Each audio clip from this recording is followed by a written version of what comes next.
Okay, I think we are going. Hello, everybody. It's Uncle Grumpy. I'm here with our friend Lawrence Pasternack. Lawrence, how you doing today? I am doing all right. I had a nice dinner, lay down for a bit, and I'm ready for an evening of work.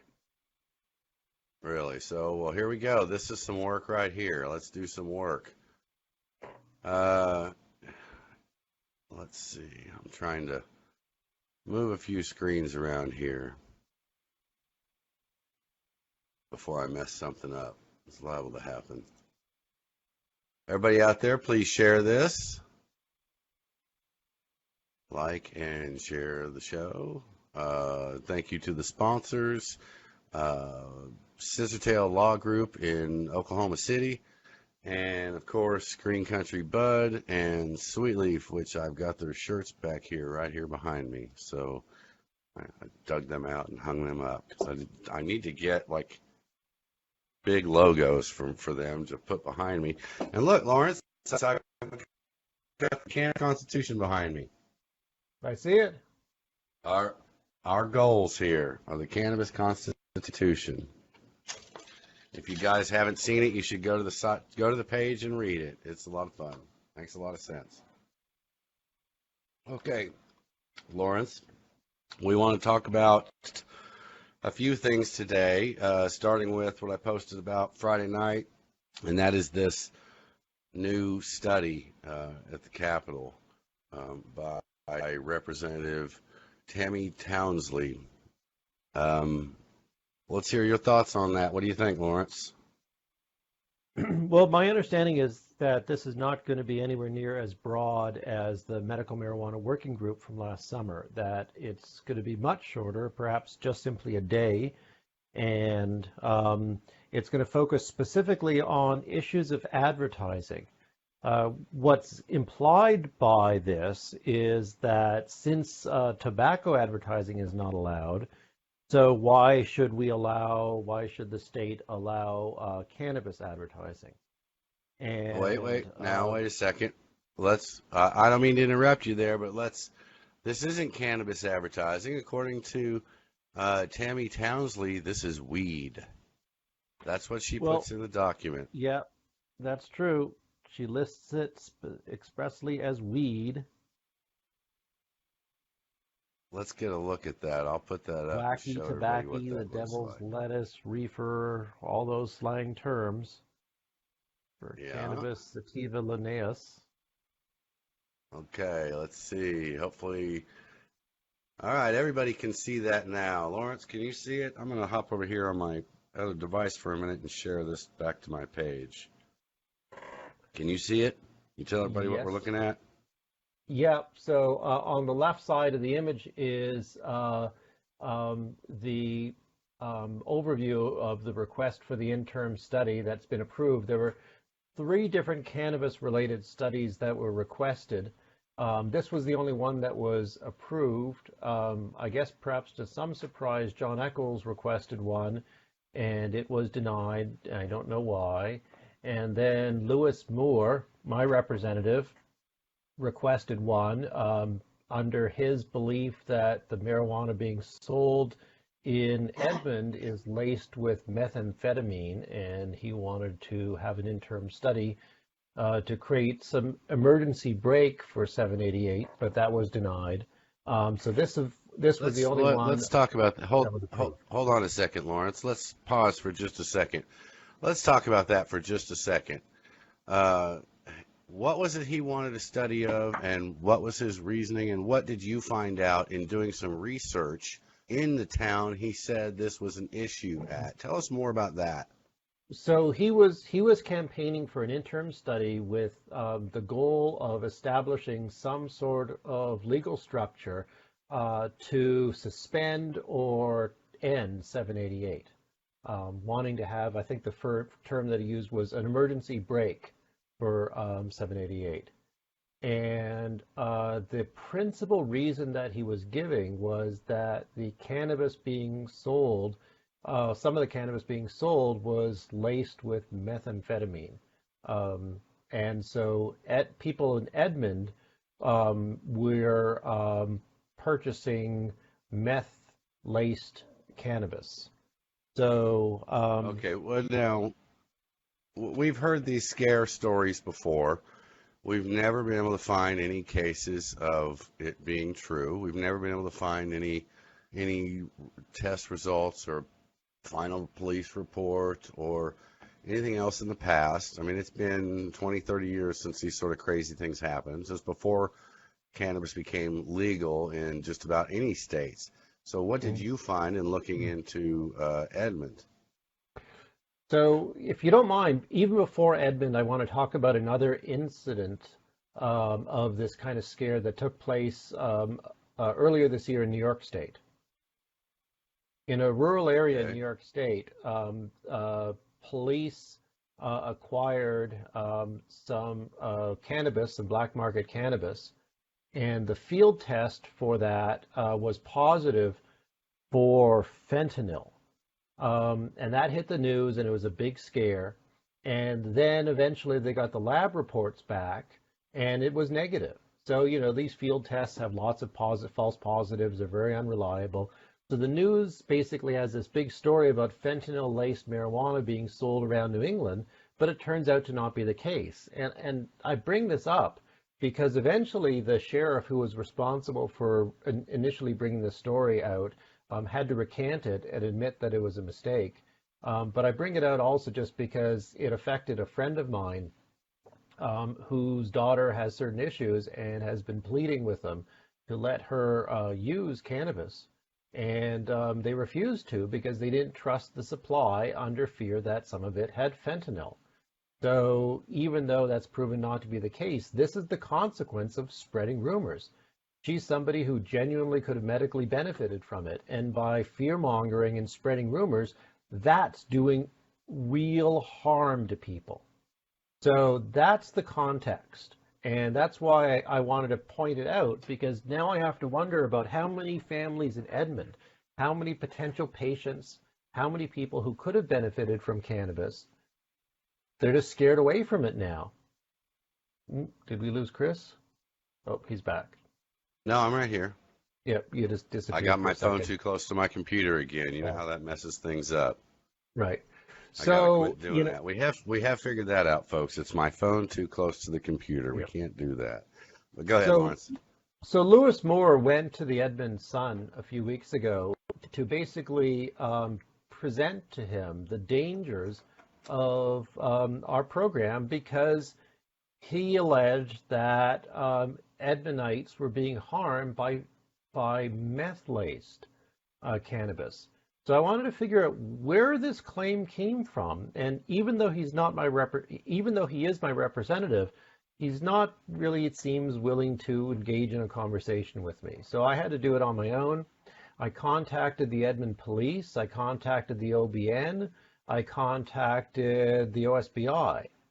And so the basis for this story was that there was a minor in a supermarket parking lot who was behaving in strange ways, and he claimed that he was under the influence of meth-laced cannabis.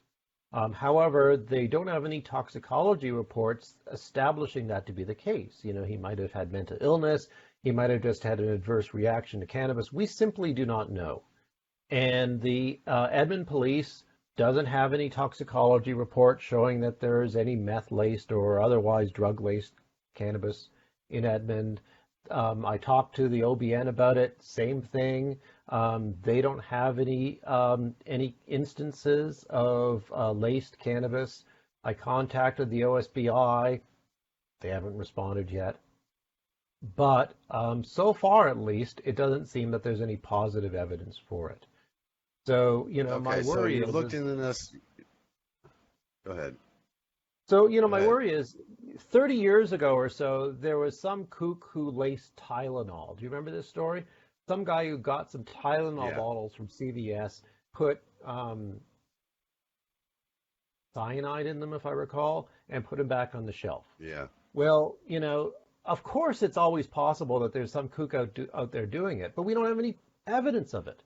So, it just doesn't seem to me that it's responsible on the part of a lawmaker to be scaring families and scaring patients without there being any evidence.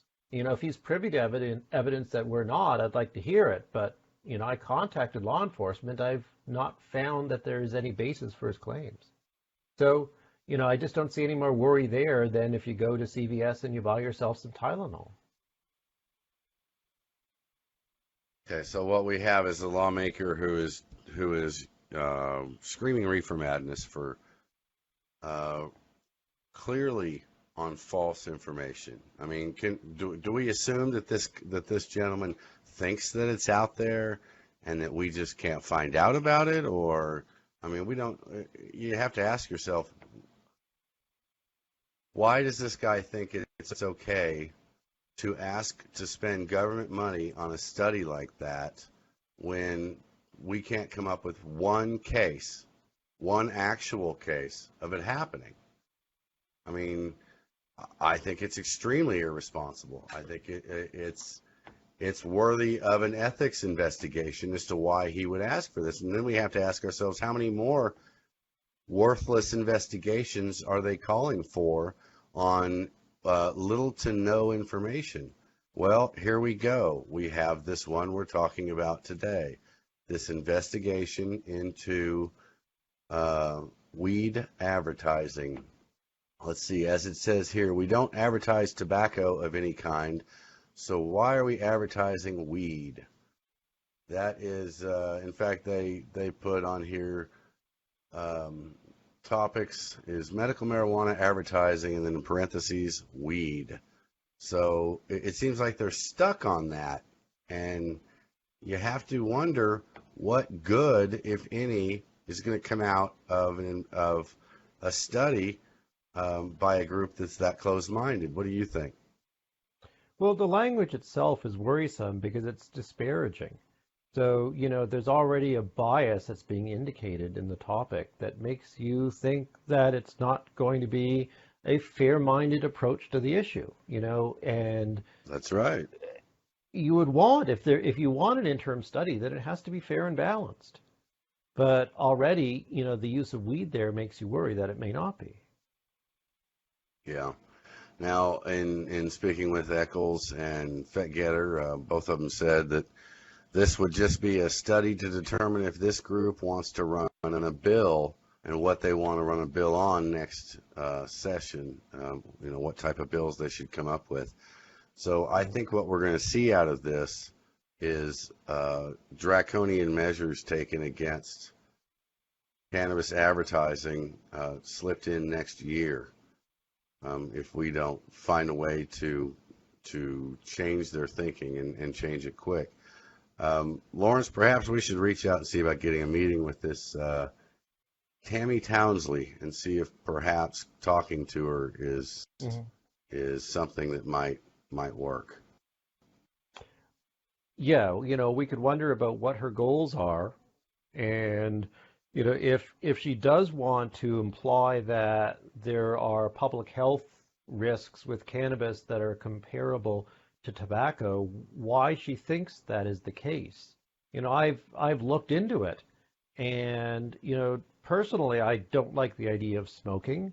You are burning plant matter, and so there probably will be some level of carcinogens and all of that. But the level in comparison to tobacco could be radically different. As well as that, cigarettes, what are they, 13% actual tobacco by dry weight? The rest of it is chemicals. So, when a cigarette smoker is smoking, tobacco, mostly what they're smoking are a whole bunch of other chemicals. And you have to wonder about the carcinogens of those. Pardon me? Yeah, and none of those chemicals are good for the body. Oh, probably not. The other issue is I can't think of any of those. Go ahead. The pattern of use is very different.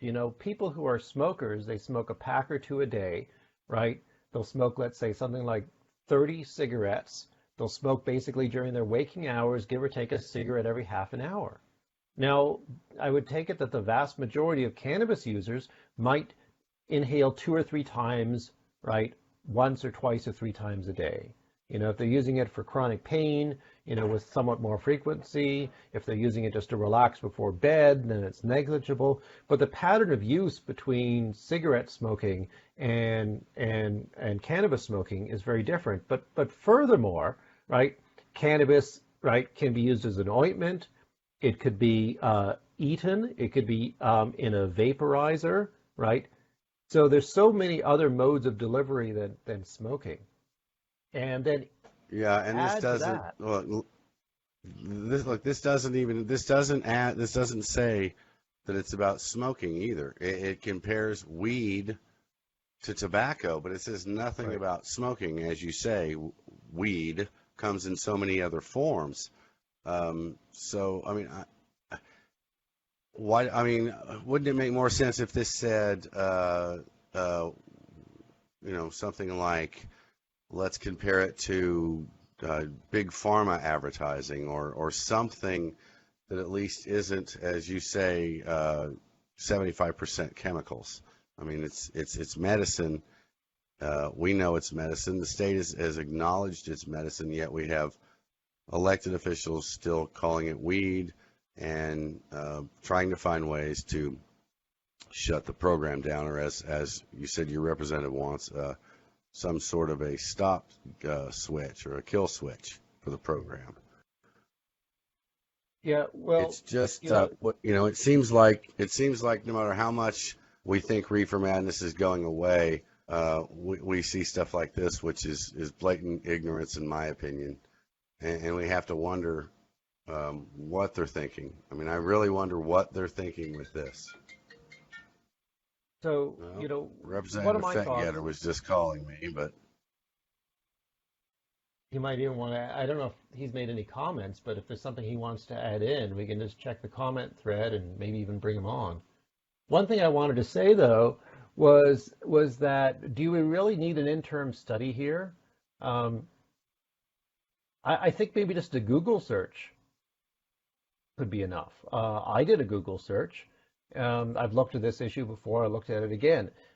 Is there any established evidence to show that cannabis smoking increases the risks of cancer? So the basic problem is that cannabis smokers may also be tobacco smokers.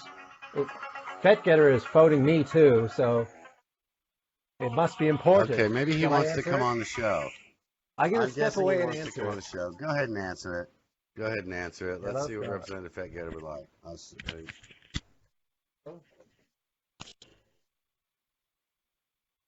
Sorry about that, folks. This must have something to do with what we're talking about. Well, that's what we like to see, is immediate action from our legislators, and I'd say that's pretty immediate. Okay. We've got a couple other things we want to talk about too, and I'll bring it up while Lawrence is busy talking to Representative Fettgetter. You guys know we've talked about this housing issue. I'd like some more of you that this is happening to reach out to me. I've gotten messages from a few of you. If you have been told by your caseworker with the Oklahoma Housing Authority that you're going to lose your voucher, your rental assistance, your Section 8, or whatever that may be, if you're going to lose that because of getting a medical marijuana card, please reach out and let us know so we can start to make a bigger list of those names. Okay, Lawrence, what's the verdict? Well, just two quick things. First of all, Representative Fettgetter wanted to talk to us about this study, so we can wonder whether or not maybe we should just put this on pause. We phone him, talk to him, and then come back on. The other thing I just wanted to mention is that the most recent meta-analyses are saying that after 50 years of attempting to find a correlation with lung cancer, it's not there, right? So after all these studies, once you get rid of the confounding factors, marijuana users are using tobacco and so on, they just haven't been able to establish it, right? So, after 50 years of finding out whether or not water causes cancer, eventually you just have to assume that it doesn't if it hasn't been proven. So why do we need an interim study? Why can't you just do the Google search? Anyhow, Chris, now the question is, do we want to just put this on pause, see what Representative Fettgetter wants to discuss with us? Maybe we could do a three-way call, and then come back on the air in a half an hour or so. after we talk to him. Okay, folks. Yeah, I think we'll do that. Maybe he'll want to come on and join us. We'll see. We'll just wing it. Folks, we are Well, going to cut this one short, and we will have a little phone call with Representative Fetgetter and find out some more about what it is this interim study we're talking about right now. It's relevant to what we're talking about. So, and then we will check back with you guys. I'll post shortly about what time we're going to go back on. Probably 30 minutes to an hour, but I'll post as soon as we get this figured out. All right, folks, we'll talk to you in a bit. Until then, stay grumpy. Let's see if I can figure out how to stop. Button to hit. Boom, there it goes, and I hit it. Hello, everybody. It's Uncle Grumpy. I'm back. I'm back again with Lawrence Pasternack. We took a little break there. Sorry about that. We got a phone call from one of our representatives to deal with a few issues. Very interesting. But Lawrence, let's jump right back at where we were. Why don't you go ahead and refresh everybody's mind as to where we were while I find this page I was going to put up. I could put it up, actually. I have it right on my screen. You'd be that way. All right, take control, aren't you? Look at him go, folks. He's taking over. Do you see it? All right, there we go. I can see it. All right. So, folks, this is the notice for the interim study from Tammy Townley. And what I think we're going to have to do here, we've talked a little bit about this. You talked about some of the smoking issues, and looking over this, I see why you say that. It looks like it's all about her issues with smoking, but yet it says it's about advertising, and she uses the word weed a couple times in here. My concern here is that it is just about advertising, and that we could end up with some draconian rules about advertising for your stores. And what that will bring is, most of you know that own stores, Weed Maps, for example, runs around $8,000 or $10,000 a month just to get an ad in a reasonable spot that will ever come up if somebody punches it in. If we can't put signs on the street or in the newspaper or wherever else that we're doing the cannabis advertising, I think the first thing that's going to happen is the price of Weed Maps and other services like that are going to double. And who's going to pay that price? The customer. So in this case, the patient. So this is a real concern. I think we should all call this Tammy Townley. What do you think, Lawrence? Well, especially your constituent. She's from Ardmore, and talk to her about what her concerns are. What does she want out of this study?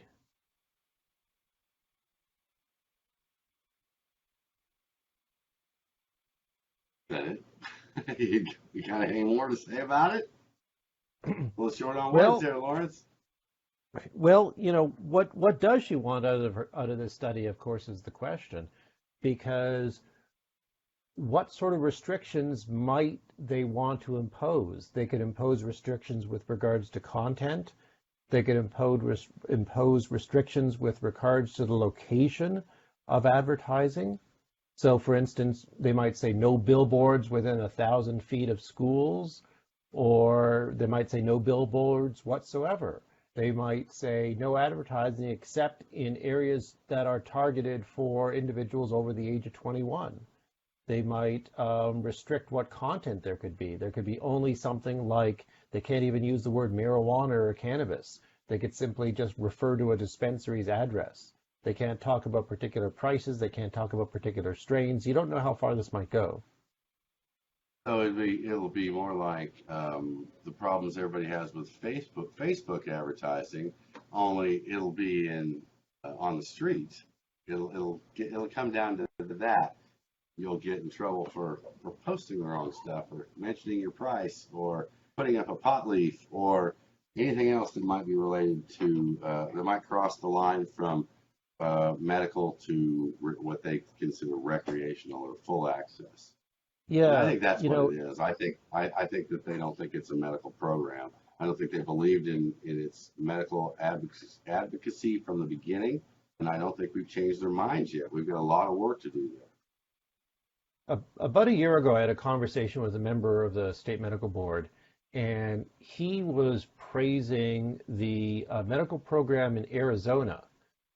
It was his opinion, and this is just simply not correct, but it was his opinion that they don't allow any advertising, and that basically dispensaries are simply known by, nudge, nudge, wink, wink, this is where it's located.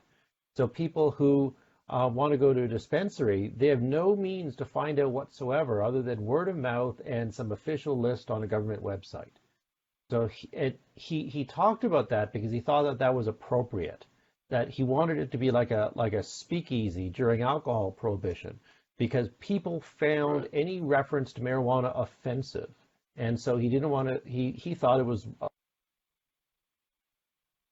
appropriate. That was my sense of what his view was, and it may very well be that Representative Townsley or the representative or the people she's representing, that might be their perspective. They just find everything related to cannabis is offensive, and they don't want to see it. And so, his presentation, what's going on in Arizona, is just not correct. I don't know the scope of their advertising, but there could be advertising. But the fact is that she might be reflecting this attitude that people find cannabis offensive. And so they don't want to see it. And so they don't want to see billboards. They don't want to see television commercials. They don't want to see web content. They don't want to see anything that suggests cannabis.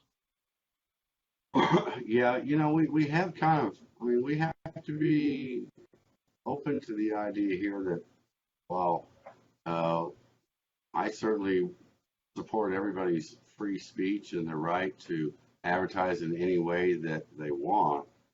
We have, in some ways, kind of shot ourselves in the foot a little bit with this, with some of the ways that we have done advertising. At least I think so. Some of the names and some of the logos and some of the things out there don't scream medical. So I mean, I could see why some might consider it um, an issue, but as far as banning it or anything like that, that just doesn't make any sense. You can't do that. It's free speech.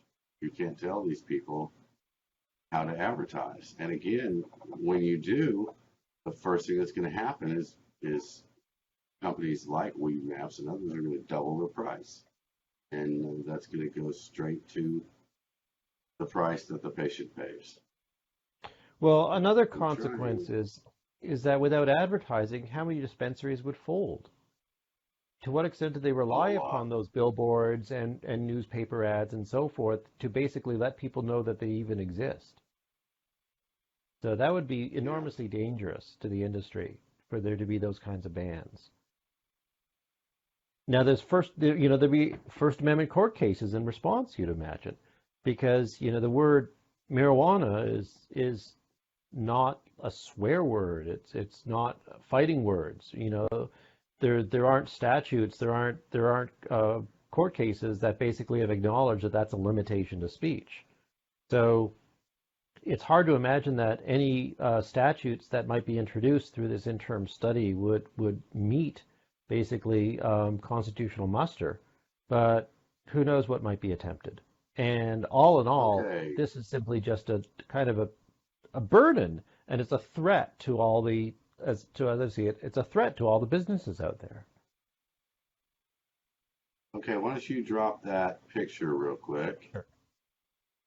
I'm going to put something up if I can figure out how to do it. I'll see if I can get it right.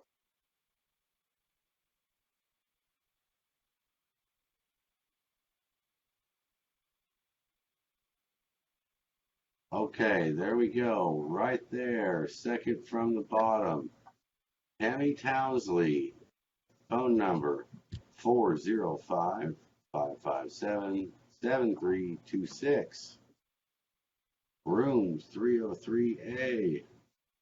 Her LA's name is Sonia. Let's call Tammy's office, Tammy Townsley, Representative Tammy Townsley's office tomorrow And as I was saying in a post earlier, I think perhaps all of the businesses that get this, that see this between now and tomorrow, need to figure out what they paid in taxes to their district in the last 30 days. And if there's a dispensary in Tammy's district, that would be the most important call right there. And let's call and let her know how much actual real tax dollars has been brought to her district and to some of the other districts, and explain that if they restrict advertising, that's going to drop. That's going to drop dramatically. And maybe that will help her figure it out. And if that doesn't do it, then maybe we remind her about the First Amendment and our willingness to run that one up the flagpole as high as we have to get it taken care of. What do you think? Well, like I said, I find it hard to imagine that these bans would meet constitutional muster. You know, when you look at the bans on tobacco smoking, I don't know whether these are voluntary, whether they're in statute, how those statutes, whether or not they've ever been challenged on First Amendment grounds. But I would imagine that if it were banned, if cannabis advertising were banned here, then there would be a First Amendment challenge. You know, part of what you could say is, though, that maybe this issue wouldn't even come up if the advertising didn't spark it. So, you know, there are just some dispensaries out there that are clearly representing what they offer as recreational, using words like getting baked and getting high and getting wasted and so on. And, you know, while those might be terms that people could use in their own personal conversations to shape your business around them, well, those who don't support cannabis, they would react against that kind of language and contact the representatives and ask for bills to stop it. So when you try to think about how it got to the point that Representative Townley wants to have this interim study, you could imagine that being basically the path that basically brought it into existence. Yeah, I'm imagining she got a few phone calls from constituents who weren't happy about it. You know, and that's it. I've said before, our representatives are a little more in tune with what we want to do than what we realize. If we go in there and ask them to run a bill to do something, chances are they'll do it if it's reasonable. So if enough people go in and complain to her about, or call her and complain about cannabis advertising, about a billboard on every corner, or whatever it is they're complaining about, whatever. You know, it makes perfect sense that she would step up and try and do that. Now, it doesn't always work when we want them to run something that they're that willing, but, you know, unfortunately, cannabis has been a target for a number of years, and that's not going to change anytime. But we've made ourselves a bit of a target with the way we've advertised. So we're going to have to deal with this. We're going to have to fill that meeting room when she has that meeting. It may be, what we hear, possibly just a one-day meeting, maybe even half a day. If you read what they posted, it's pretty clear what they're going to say before they adjourn. I think they already have an agenda. They just want to lay out why they're going to do it, to make it look like an open meeting. But I do believe that enough pressure can get this whole thing to go away. I do think that enough pressure put on her by her own constituents, by businesses that she represents, that she may not know she represents because we haven't reached out to her. Those businesses reach out, I think maybe she might reconsider this. I think it's highly possible. So, what else you want to talk about while we got everybody here? We didn't really talk much about why Pet Getter called us in the middle of that last show. I'll just tell everybody we're having to kind of sit on that one right now, but we'll get back to you more on that one. So, what else would you like to talk about for right now, Lawrence? Remind everybody that, you know, their safety, their security, their liberty is in jeopardy because of Senate Bill 1030, which is being interpreted by some as requiring that the OMMA release the patient database to law enforcement. Because we hear stories about how law enforcement, and especially in small counties, rural counties, are harassing those individuals that they have found out to have cannabis cards. Or likewise, you know, the fact is right now, anybody who gets behind the wheel who has cannabis metabolites in their system is technically by law under the influence. It would be a DUI. They would have their license suspended. So if that patient database gets in the hands of law enforcement, potentially every single cannabis card user could lose their license. And that's still what we're fighting right now today. So that's not been resolved yet. Right. Yeah, we still don't have a firm answer on that. We still have a lot of, we're working on it, we're trying, this is what we would like to happen. But we, as of right now, that information is planning on being released. So, you know, that's serious. Look, I'll tell you what, I do want to kind of sort of end it with this. I'll say this and ask you what you think, Lawrence. We're getting where we have a lot of issues that need to be dealt with. What I mean is we have a lot of cannabis rules that are being shifted from agencies and from our lawmakers, and you know that's going to continue for a while. And we don't have, maybe some of these businesses have a lobbyist, but we no longer have a citizen organization that deals with this stuff. So I think we're going to have to put that in place very soon. I think we need to throw it out there that we want to work on that and just leave it at that. What do you think, Lawrence? Well, I've been disappointed with those organizations that were more active before 788 passed, and simply have sort of fallen away ever since then. And you know, I'm not part of any organization. I could make a joke. What is it? A Groucho Marx joke there, but I'm not part of any organization. I don't know if you're part of any organization at this point, but the fact is that you and myself and just a handful of others who are on these front lines doing all this work, it's just us, right? Here on Facebook, making phone calls, talking to people, but Yeah. there's no, I think we need structure. I think we need some I will say, since this started, I've been on the board of a number of organizations, and I honestly believe we've gotten more done ourselves than any of those organizations since the passage of 788. Look, these organizations got us here. These people got us here. So many people did so much before we got here. But I think that the cannabis movement has moved from, or needs to move from, the street corner to the committee meeting room. While we still need to be ready to grab our pitchforks, we need to be able to sit in these meetings and negotiate as well. I think I've just lost Lawrence, or he's lost me. Here he is. I'm here. Blacked out. Yeah. Okay, well, it must have just been my screen for a second. So I just think it's evolved. I think it's really evolved, and I think that the organizations that got us here have done a great, wonderful thing, but that it's time to move forward. I think it's just, we have to worry about today and tomorrow, not about yesterday. What do you think? Those past organizations have just not been active, right? There are some really serious issues that we're dealing with, and they've been silent. So, you know, we need something more. And, you know, I've spent the last year in meetings with regulators, with lawmakers, with physicians, and so on. Just me, you know, as completely unaffiliated with any organization. It's just simply because I care. Right. And I'll keep on caring. But one way or another, I would like to have a network that I could work with.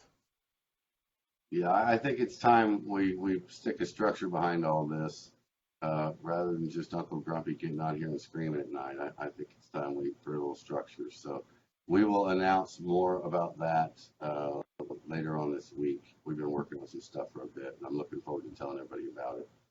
Okay, Lawrence, I think we're about ready to wrap it up, are we? Yes, we are. Okay, well, I want to tell everybody while you're still on here, if you haven't done it yet, go read the Cannabis Constitution. It's relevant. Go read it. It will play a big part in a lot of what we're working for. So, you know, read it. Let us know what you think. I just think it speaks to a lot of people, and I think more people should read it. And I want to thank the sponsors for helping us out here, which would be Scissortail Law Group in Oklahoma City, and of course I got the T-shirts over here for Green Country Bud and Sweet Leaf in Bartlesville. Of course, I'm wearing my Grumpy shirt. Microphone's in the way there. I've got my Grumpy gear on. Don't forget, if you go to Sweet Leaf or to Green Country wearing your Grumpy gear, you get 20% off. And both those stores have Grumpy shirts. So go and get one. The shirt pays for itself probably on your first purchase. So it's like getting a free shirt, and then you save money from then on, just because. All right. Well, I think that's it, Lawrence. Any last words? I think you've said it. We'll keep Okay, on fighting. folks. Until next time, stay grumpy. I'll see you on the road. Bye, everyone.